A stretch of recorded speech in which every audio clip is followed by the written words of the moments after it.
Good afternoon. Welcome to Key Questions for Key Staffers for the town of Fort Myers Beach. My name is Jim Adderholt. I'm the Vice Mayor for the town of Fort Myers Beach. And the purpose of this show is to get key subject matter experts from the town of Fort Myers Beach and extract as much information from them during the show to help folks get the information they need to help with the in recovery efforts. The goal is to have our friends in the media like Beach Talk Radio, The Observer, the news press, the local TV stations to show this where they can. We're obviously going to post it on all the town's social media platforms. And then we also hope our friends at home who utilize Facebook. Facebook has been so important during post-DN to get information out. If you see the show and you like it and you want to post it on your Facebook page, that sure would be a big help to us to get the information out. Abraham Lincoln said, "Let the people know the facts and the country will be saved." And this is a small effort to try to work in that tradition to get as much information out to the public as possible. We've got a great guest today. This is our 4th episode of Key Questions for Key Staffers. We have the town manager, our interim town manager, if you will. Chris Holly is with us. Chris, welcome. Good to have you with us.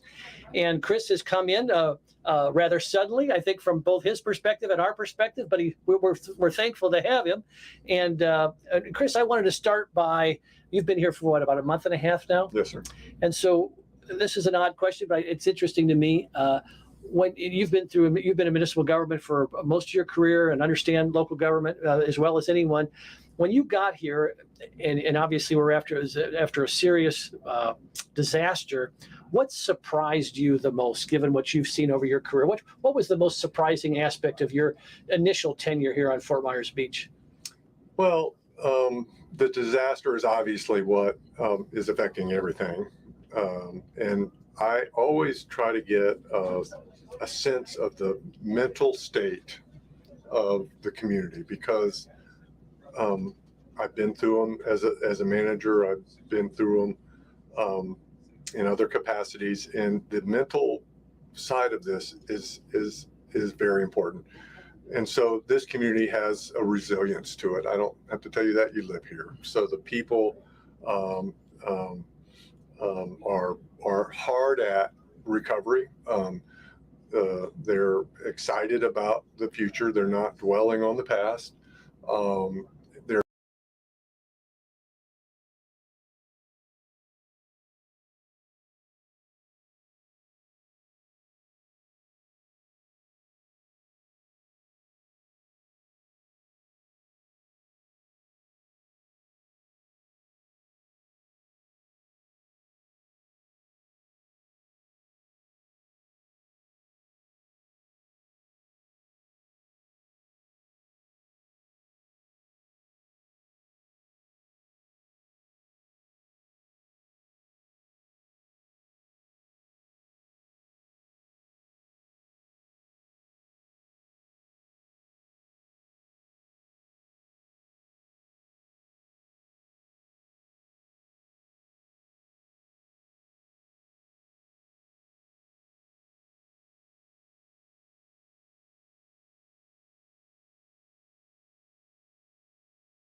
But what's keeping you awake at night?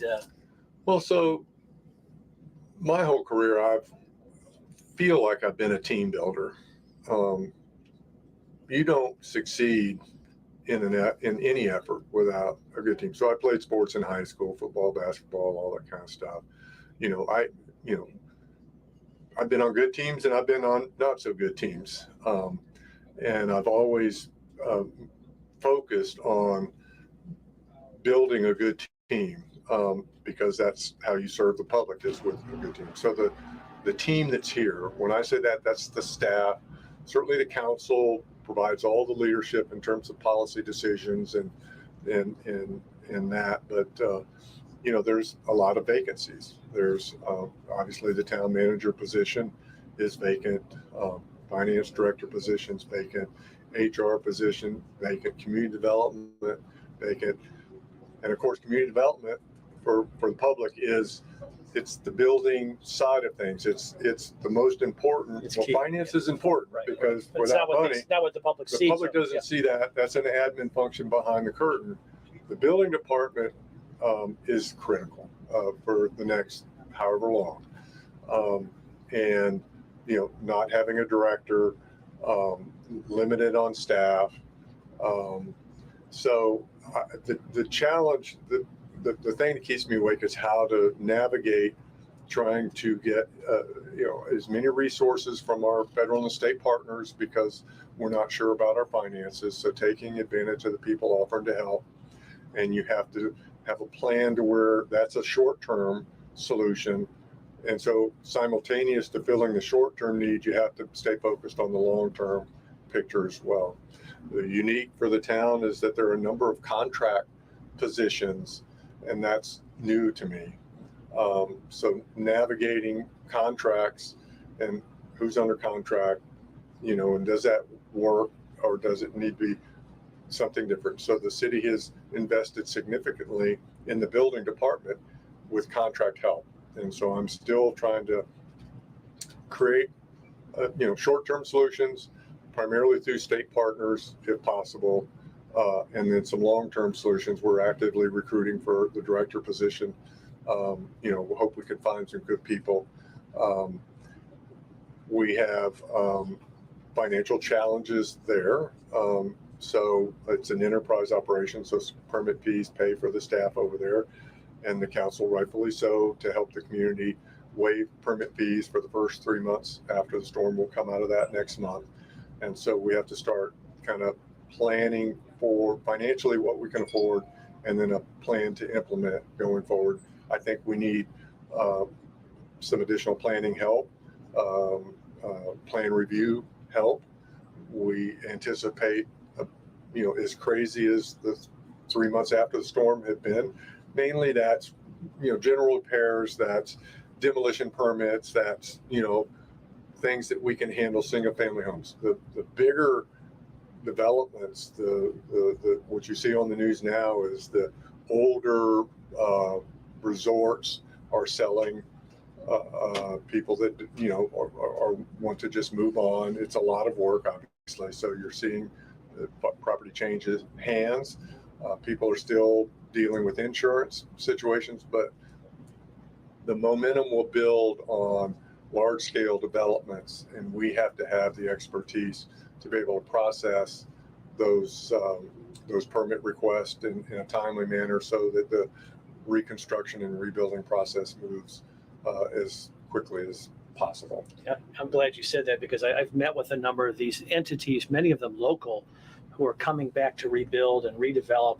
And some of the visions and ideas are so exciting for this island. I can't begin to tell you how optimistic I am about the future of Fort Myers Beach because of the connections that the redevelopers have and the folks that are rebuilding to our community. This is not money that's from out of the country or from out of state. These are a lot of local people who've had experiences on Fort Myers Beach, who care about our beach, who love our beach. And some of the ideas coming out are just going to be spectacular. So we'll get into that a little bit later. One of the things you talked about, the team and team building, what I find interesting as a political scientist is that we have a governing structure here at the town council where our town charter empowers the town manager to be extremely powerful, particularly as the chief executive officer for the town, the kind of day-to-day operational person. And the mayor traditionally is kind of runs the council meetings, but is a co-equal with the other council members.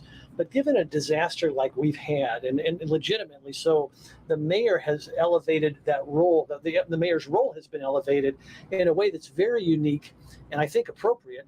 And I'm curious, because you're in a lot of the meetings with the mayor, and I would just, regardless of whether folks always agree or disagree with the mayor or myself, whatever, but we've got a fella who home was severely damaged. His business was severely damaged.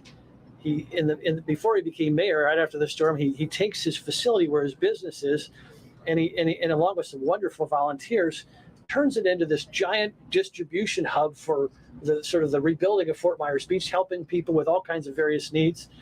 and then he ascends to being mayor, and he's in all these meetings, and it's really a full-time job, where the traditional council is a part-time council, part-time mayor.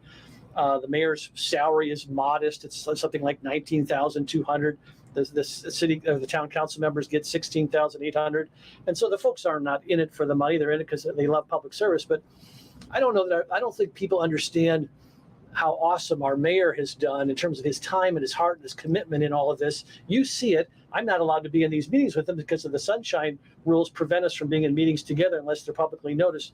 But you see Dan at work, and I'm just curious behind the scenes, and you've seen traditional mayors in these roles, but given the fact that Dan, because the charter doesn't allow him to be a more traditional mayor, he sort of assumed that role. Give us a sense of just the time and effort that the mayor has put into this and how he's partnered with you and your team. Yeah, I've had the unique privilege of working in several different forms of government and with different types of elected folks.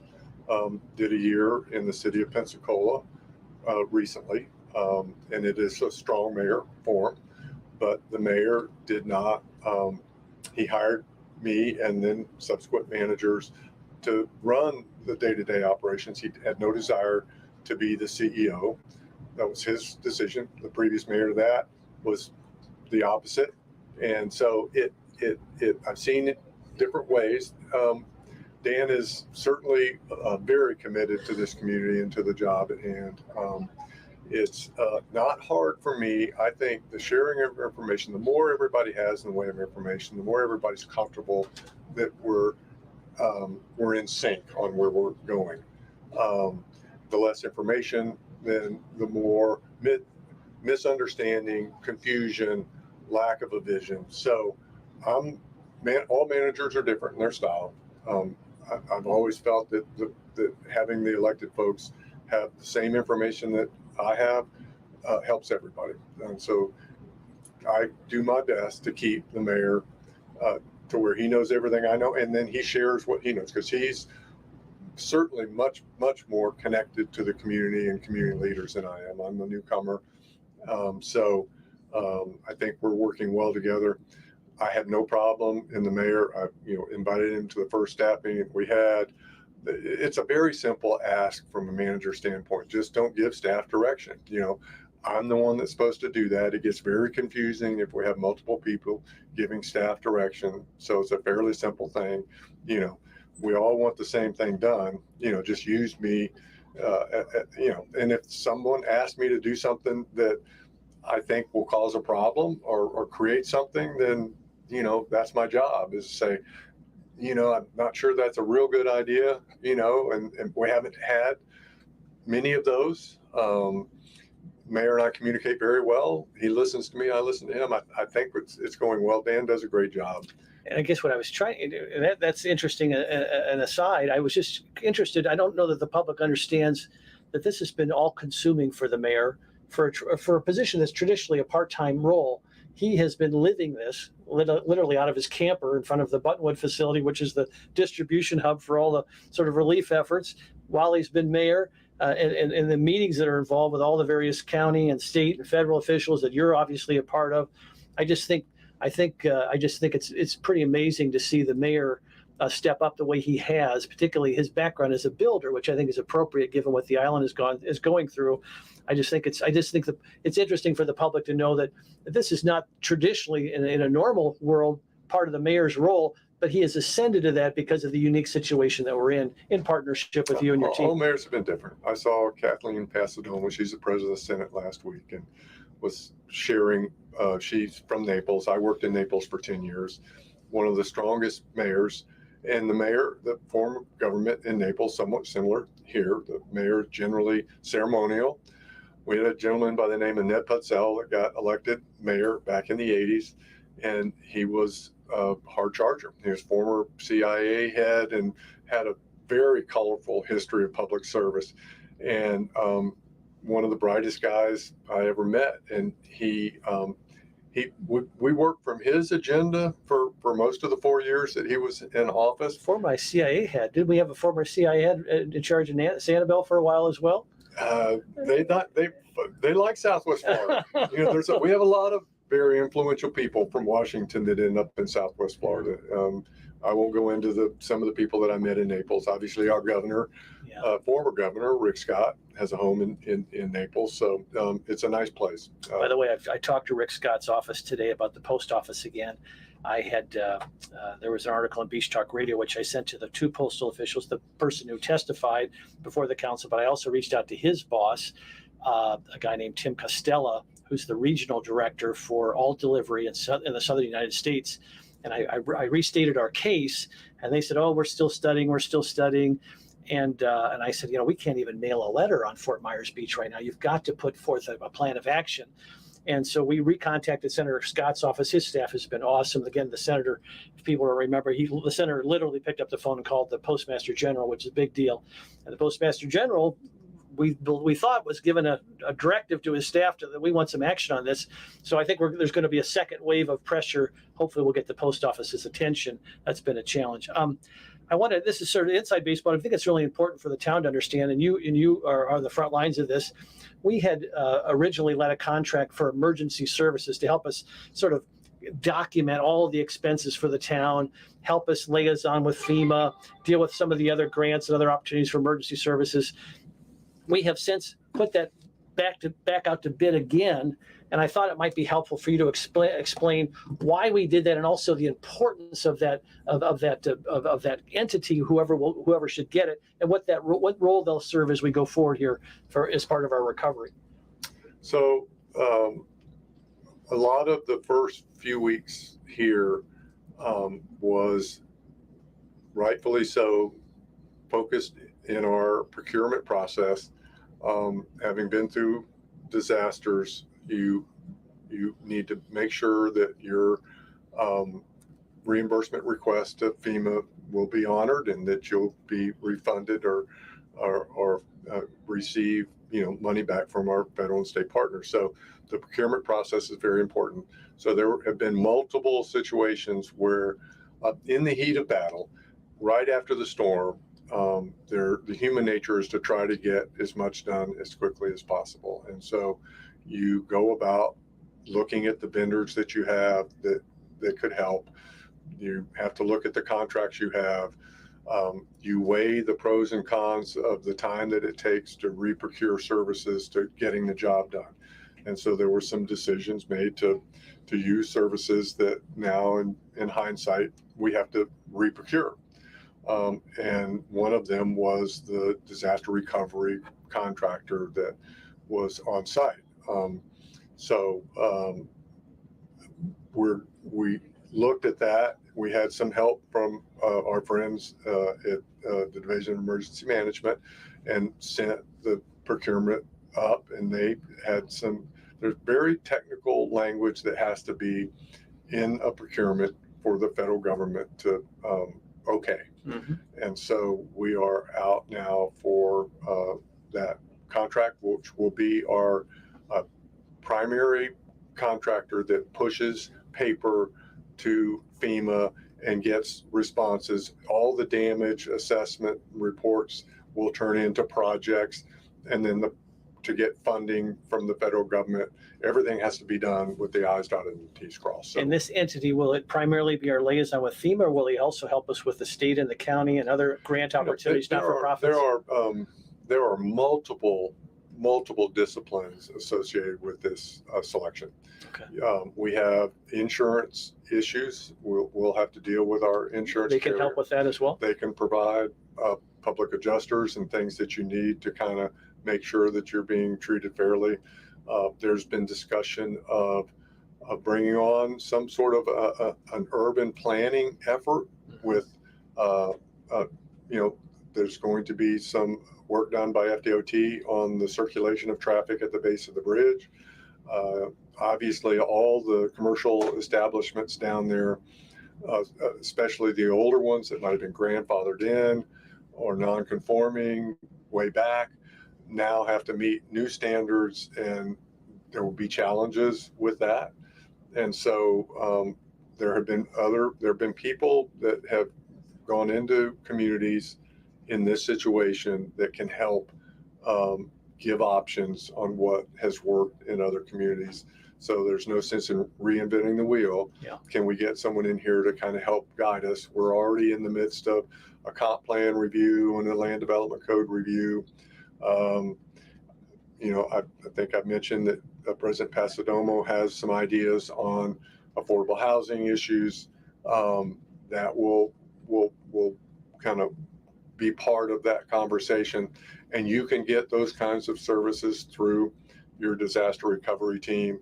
And this disaster recovery firm, would their costs be recoverable as well, potentially by FEMA? Everything we do, we're trying to make sure is recoverable through FEMA. Very good. So, and we're reprocuring our general engineering work.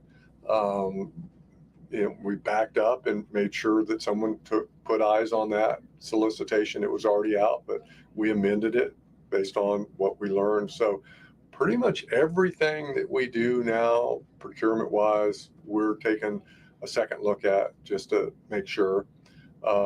We have some people coming in later today, volunteering to help create a vision for City Hall.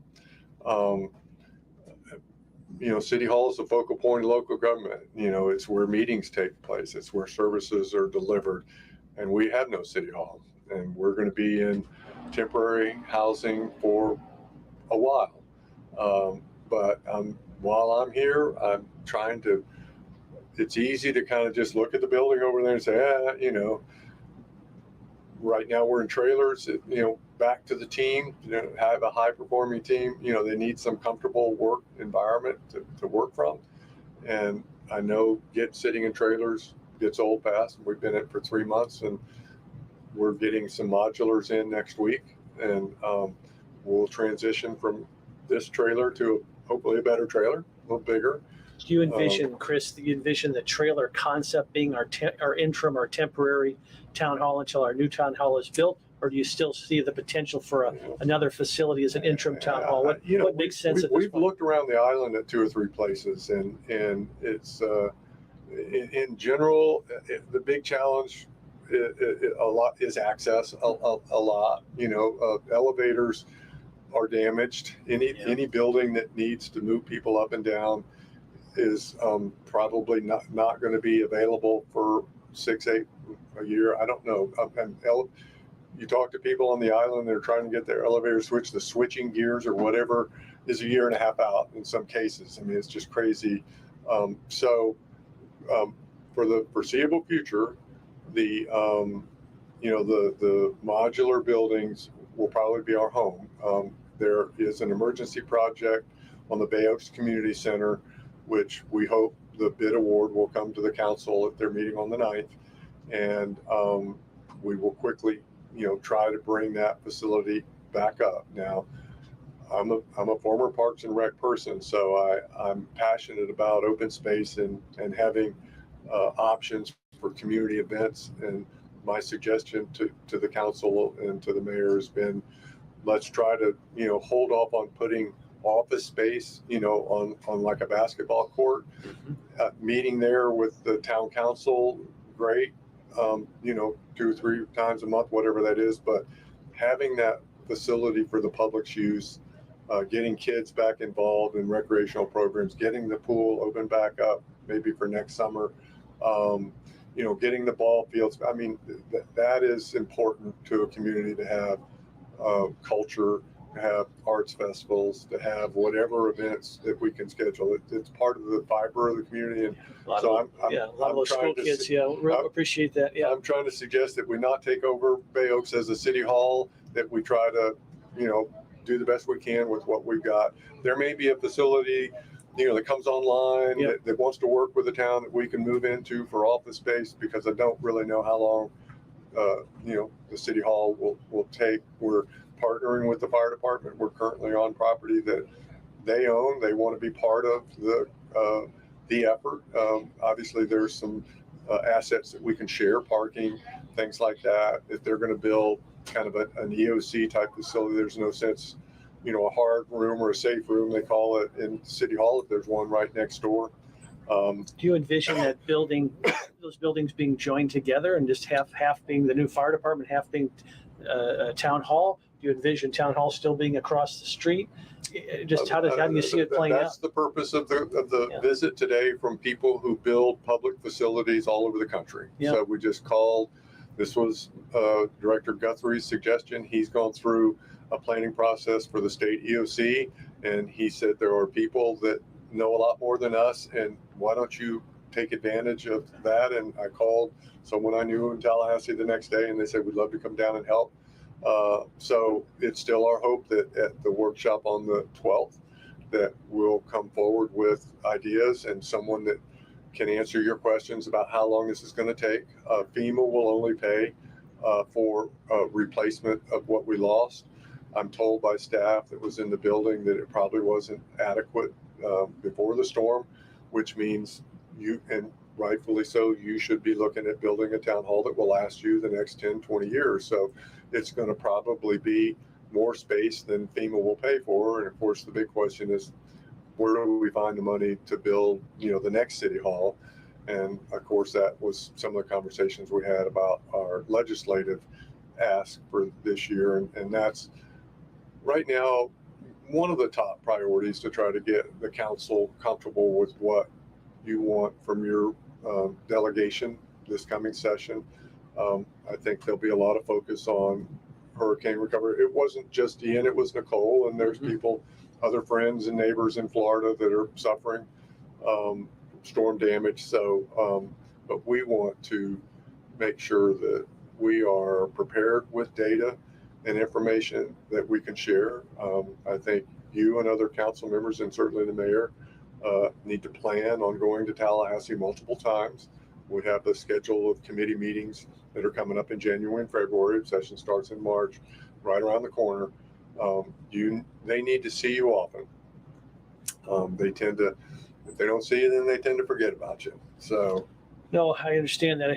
As I had that experience in Indiana serving the legislature, and I do think I've been so impressed with our county partners and our state representative and our new state senator, and the whole delegation here in Lee County, and I'm optimistic that we're going to get some help at the legislature. But you're right; we've got to have the appropriate strategy and make the appropriate ask and make it in the appropriate way, and be in sync with our legislative leadership as well. So.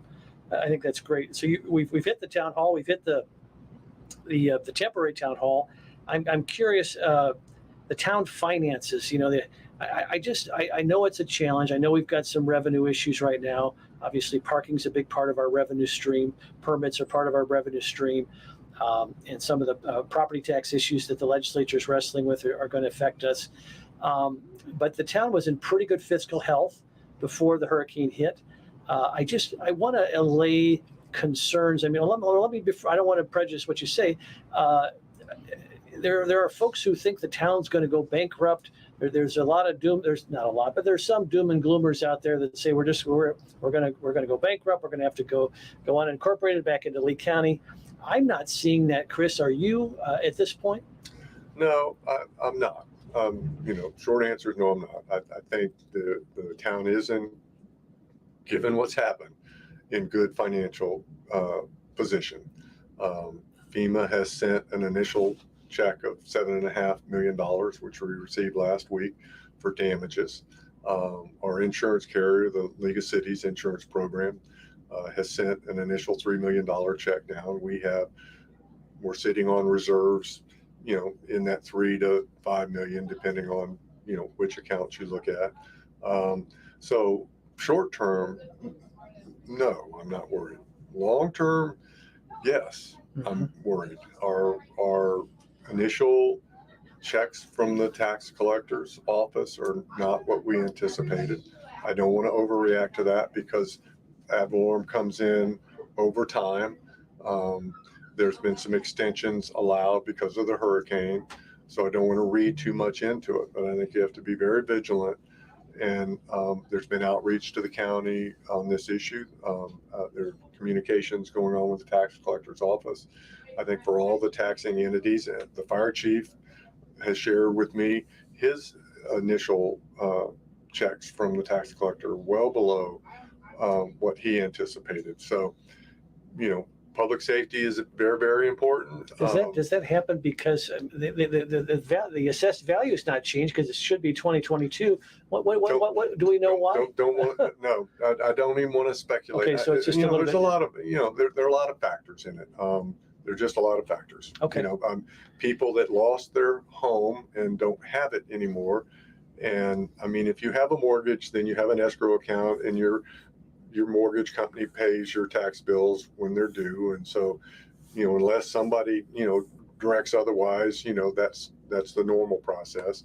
But people who may not have a mortgage, I would anticipate that they're making tough decisions on their tax bill and what to do. They may be in the midst of trying to sell their property, and that's a lot of tax bills, a lot of money. Do they just wait, have it come out of proceeds from that? There's a lot of issues that could be related to this, so I don't want to speculate. A lot of variables, yeah. But this goes back to our initial ask. Our top priority when we addressed the delegation was we're going to need some financial help. This year's what's important right now. Next year, as you said, so values are normally set on January 1. And so this coming January 1 is only a week or so away. There's a lot of damaged structures on the island. And so the ad valorem for next year is going to be a big challenge. And then the state has already last week in their legislation going to provide refunds for at least 3 months of the year, October, November, December. And I don't completely understand if there's a refund given, will it come out of our proceeds, right. And which will compound the problem for next year. Yeah. And so there has to be, it's been done before in Florida. After Andrew in Miami, there was a trust fund created by the state where sales tax proceeds, normally after a big storm, there's an uptick because of all the purchasing that everybody makes. And so, there are revenue streams that the legislature can look at to create something that works. And it's been done in Florida. After Michael 4 years ago, there was oil spill money from the BP Deepwater Horizon event.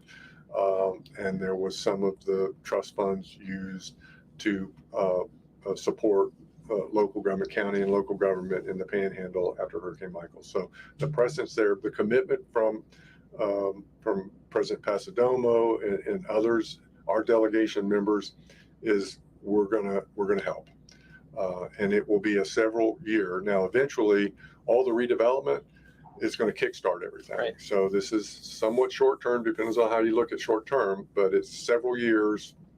This year, next year, certainly, maybe the year after that. I would anticipate after that, you'll be back on your feet and things will be whatever the new norm is.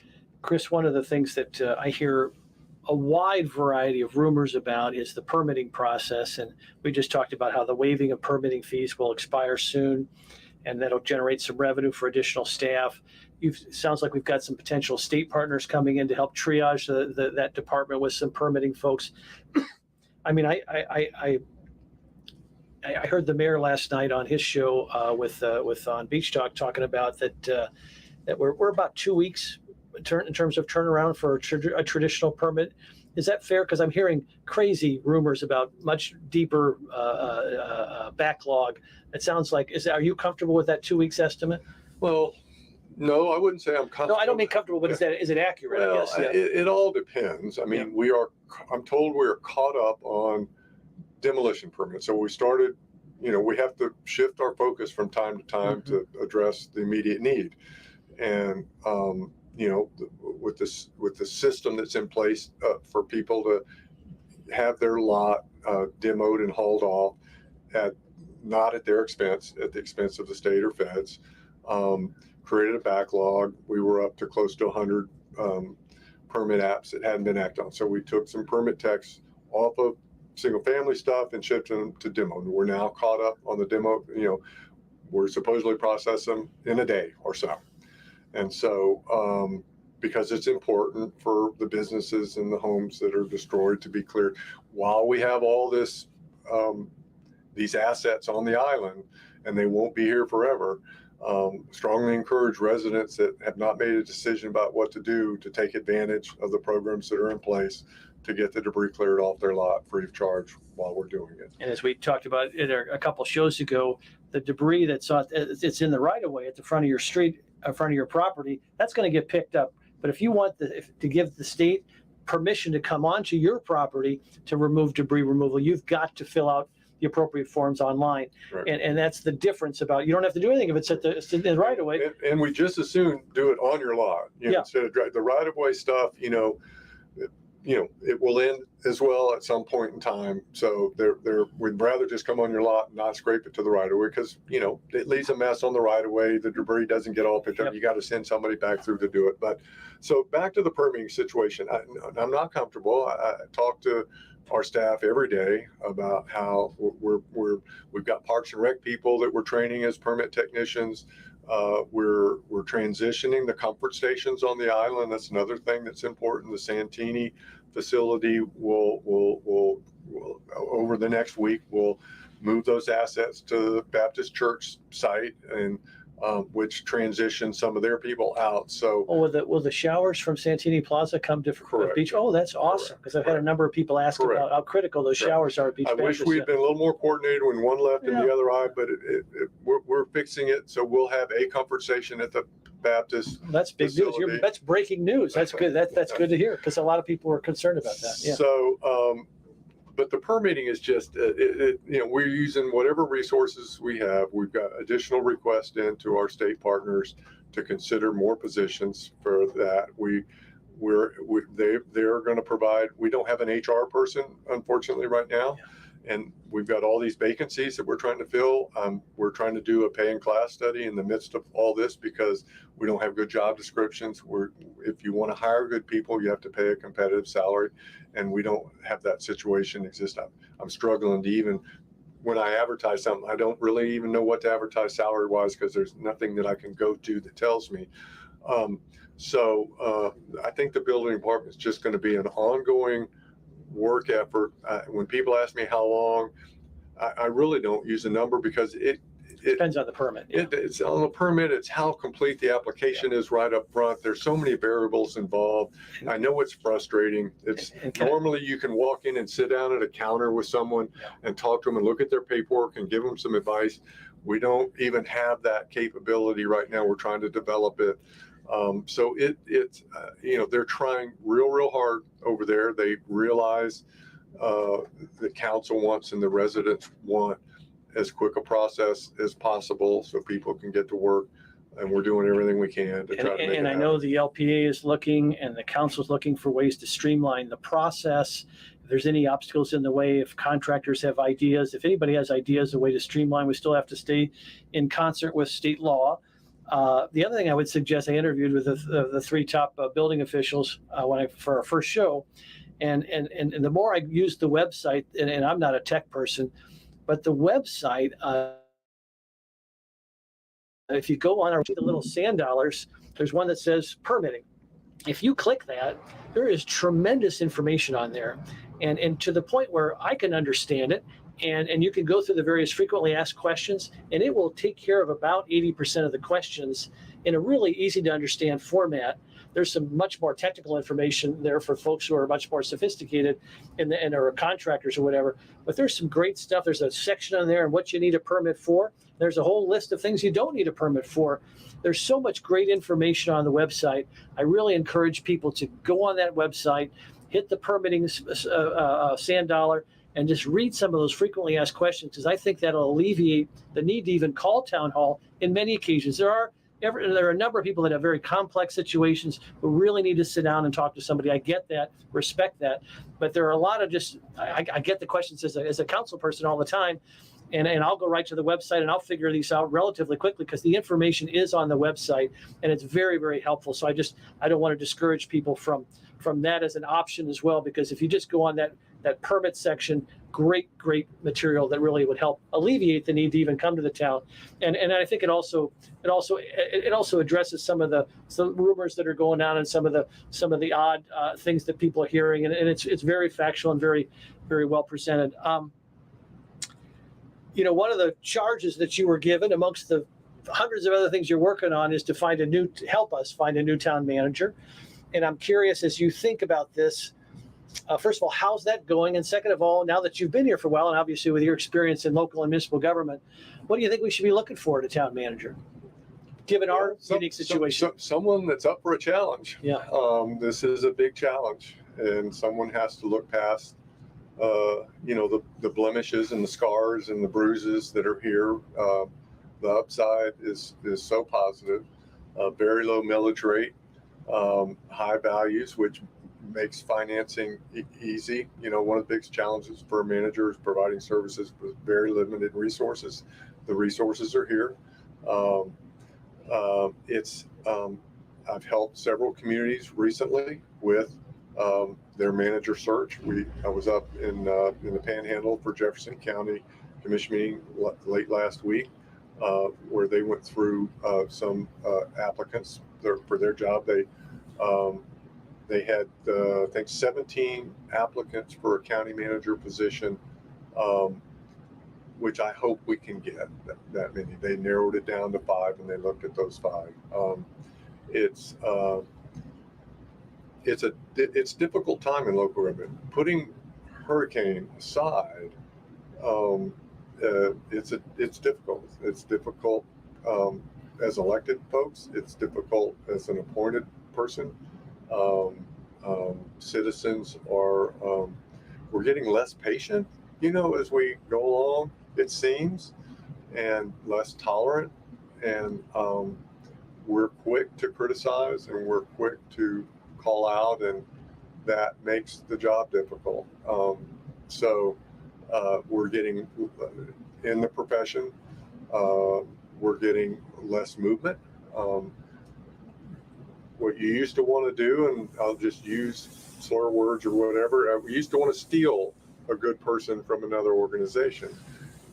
You wanted someone who was employed. If someone's not employed, there's usually a reason they're not. And so to steal one from another community, there was more movement. And so in today's environment, it's harder to get people to move. I relocated my family, I think I counted 10 times in the 50 years of public service. That puts a lot of strain on the family. You got to have a very understanding wife. My youngest daughter, I moved when she was in high school, which is tough on a lady to move her out of high school. I feel bad for some of those things that I had my family go through. So, but this is a good job. If we can fill some of the gaps, because the good managers are going to dig deep into the situation here. I think you've got a great council. I think I've already said that your finances are good. Who doesn't like the beach? I mean, everybody comes to Florida for the beach. A plan for fixing the assets that are damaged. If you can build a good team, you create an environment for a good person to want to come here. And that's what you want to do. And then, as long as I'm on the team, then I'll advocate. When I met with a county manager and other city managers, like, who's on your bench? You have to be willing to share talent, and this town needs that. So whether it's Roger Desjardins at the county, or it's one of the other communities that are close by that may have a deputy that's ready, that's the way. You just have to network. Is it still is the process still in the infancy? Yes. Okay. Yes, we're still, looked at a job description today, trying to get it updated. I mean, I've begun recruiting, and getting the word out. Our agreement, Keith and I, who will come next week, not next week, week after, is to try to get this done in 6 months. And we've been so focused on other things. I'm beginning to worry that we'll get it done in the 6 months. So we'll see. It takes a couple of months of recruiting once it's officially out there. You want to make sure that the word gets out. Some of the publications you use, if they're still doing newsletters and things like that, people don't see the ad for a few weeks. So anyway, work ahead of us on that. Tell me a little bit about, I see you and Keith as partners in this whole exercise. And I think of professional wrestling, you're almost like tag team, and you're going to the turnbuckle to tag Keith, and he's coming down here. You'll still obviously be involved, but you won't physically be here as much. Tell our audience a little bit about what to expect from Keith Wilkins. Who is this guy, and what's his story, and why should we be excited? I've talked to him a little bit. Seems like a wonderful person, but you know him really well. Keith was my deputy. He was the city manager in Pensacola as an interim before I got there. And after I left, he became the city manager and served, I think, for 2 years after I left.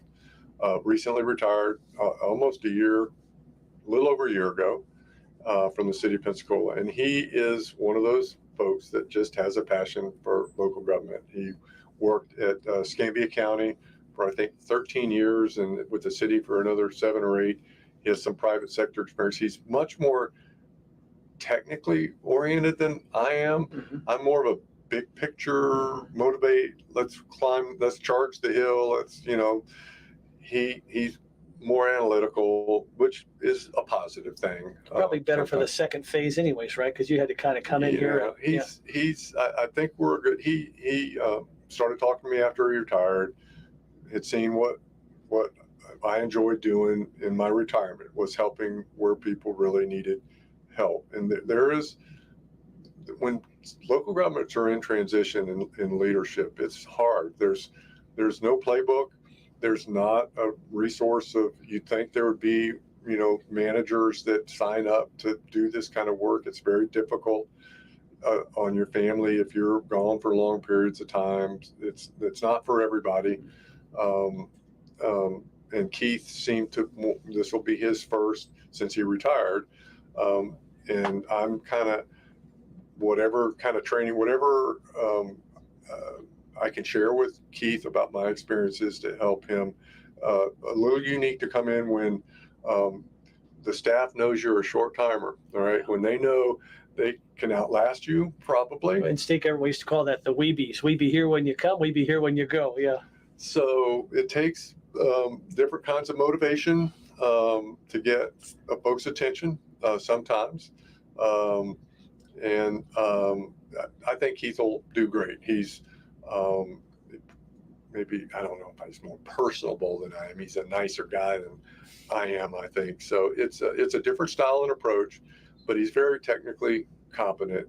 I think he communicates very well.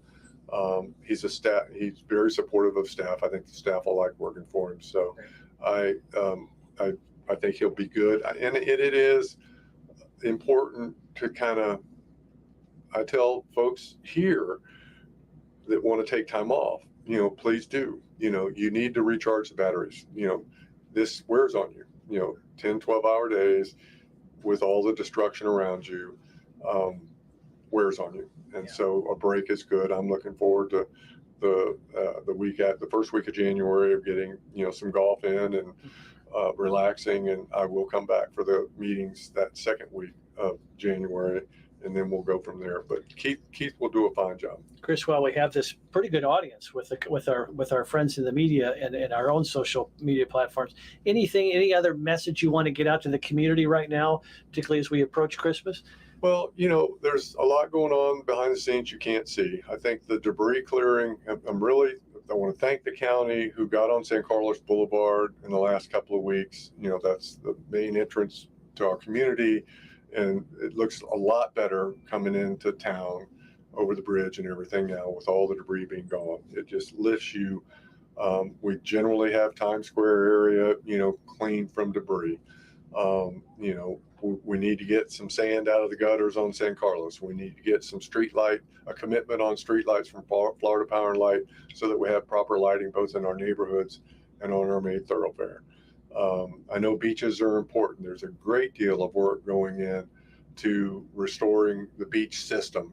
And however anybody looks at that, I'm very careful down here of talking about beaches because everybody has a different understanding of what a healthy beach is here. But we hope to get our parking system back up and running. I wasn't here this past weekend. I was here the weekend before that and spent some time on the beach. It was crowded. I hear this past weekend it was even more crowded. People are coming back. So it's great. We have to get our parking signs up. We have to get the access points safe for the public to be able to get from the parking lot to the beach. we're anxious to have visitors back on the island, and the beach is what brings them here. So I know there was a workshop where we presented a lot of information to y'all about the beach restoration process. It's very complicated, multiple funding sources, but it is a high priority for us. And then, just the other things that I've already mentioned of trying to get things up and running and get new offices set up and get staff hired and figure the finances out and deal with the legislature when they go in session. So that's what we focus on. Got our hands full. But thank you for your service, Chris. Thanks for being with us today. Thank you for watching. Merry Christmas and happy holidays, everyone. We'll look forward to our next episode of Key Questions with key staffers with the town of Fort Myers Beach. Again, my name is Jim Matterhole. Thank you so much for watching. Have a great day.